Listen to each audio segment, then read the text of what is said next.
Selena, I get a question that, since you were working and you had a very limited time, so how did you manage your time preparing for the exam? Sir, actually, I was a little bit of lazy in this preparation. Okay. I am not a morning guy. I won't get up early, so Mm-hmm. morning studying is not possible for me. Mm. Uh, I came back from office at about 6 o'clock, 6 p.m. Mm-hmm. Then up to 1 o'clock, I work up until 1 a.m. Mm-hmm. So in between, I will study about 3 to 4 hours Okay. daily. Mm. That day for NABARD, started preparing from the July, Okay. just after the notification game, after Mm. the RBI Grade B result game, and NABARD Okay. notification, Mm. and I just started preparing from there only. Mm. July, July to this September, I covered all these topics. Mm-hmm. Actually, we don't have to go deep into these terminologies and all.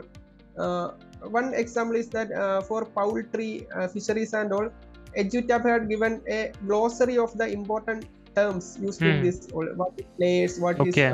what the last 2 pages. Mm-hmm. You have to first read all these terminologies, Mm-hmm. because on the top, all the other 20 to 30 pages, there is vast information is there.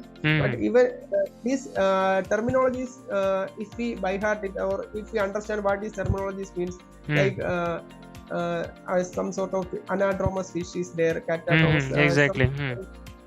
that terms, just EduTap had given the terminologies in that section, Mm-hmm. what that term means. Just Mm-hmm. have to know what is that.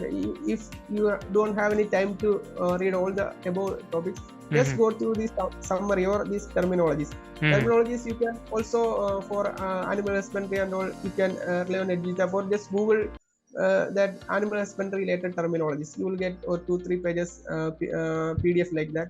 Just go through the terminologies. That is Okay. also.